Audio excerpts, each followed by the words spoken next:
চলো সোনা বাচ্চারা, আজকে আমরা শিখব সত্যি কথা বলার জাদু। তো চলো শুরু করি। একদিন ছোট্ট ছেলে রাহুল তার মা বাবার সাথে একটি সুন্দর গ্রামে থাকত।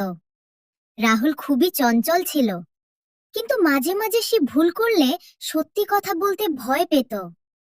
একদিন রাহুল খেলতে খেলতে ভুল করে বাবার প্রিয় ফুলের টবটা ভেঙে ফেলল। সে ভয় পেয়ে ভাবল, আমি যদি সত্যি বলি বাবা আমাকে বকবে। তখন সে বলল, বাবা, আমি না, বিড়ালটা টবটা ফেলে দিয়েছে। বাবা কিছু বললেন না, কিন্তু মন খারাপ করলেন। রাতে রাহুলের মনটা খুব খারাপ লাগছিল। সে ঘুমাতে পারছিল না। তখন তার মনে হলো, আমি যদি সত্যি বলতাম তাহলে মনটা হালকা হতো। পরদিন সকালে রাহুল বাবার কাছে গিয়ে বলল, বাবা, কাল আমি মিথ্যা বলেছিলাম, টবটা আমি ভেঙেছি। বাবা হাসলেন। তিনি বললেন, ভুল করলে কিছু হয় না, কিন্তু মিথ্যা বলা খারাপ। তুমি সত্যি বলেছ, আমি খুব খুশি। বাবা রাহুলকে জড়িয়ে ধরলেন। মা বললেন, সত্যি কথা বললে মন শান্ত থাকে।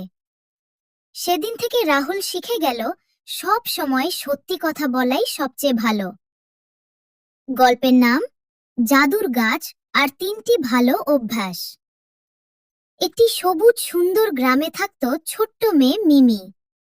মিমি খুব কৌতূহলী ছিল, কিন্তু তার তিনটি অভ্যাস ঠিক ভালো ছিল না। সে সময় নষ্ট করত, জিনিস গুছিয়ে রাখত না, আর বড়দের কথা ঠিকমতো শুনত না। একদিন স্কুল থেকে ফেরার পথে মিমি দেখল এক অদ্ভুত চকচকে গাছ। গাছের পাতাগুলো ঝিলমিল করছিল। গাছটা মিমিকে বলল, আমি জাদুর গাছ। তুমি যদি তিনটি ভালো কাজ করো, আমি তোমার জন্য জাদু দেখাবো। প্রথম ভালো অভ্যাস, সময়ের দাম। পরদিন মিমি ঠিক সময়ে উঠে পড়ালেখা করল। হঠাৎ সে দেখল গাছটিতে একটি সোনালী পাতা জন্মেছে। দ্বিতীয় ভালো অভ্যাস, পরিষ্কার থাকা। মিমি তার খেলনা গুছিয়ে রাখল, ঘর পরিষ্কার করল। গাছটিতে জন্মালো দুটি সোনালী পাতা। তৃতীয় ভালো অভ্যাস, বড়দের কথা শোনা। মিমি মা বাবা ও শিক্ষকের কথা মন দিয়ে শুনল। এবার গাছটা পুরোটা আলোয় ভরে উঠল। গাছটি বলল, এই জাদু তোমার ভিতরেই ছিল, ভালো অভ্যাসই আসল জাদু।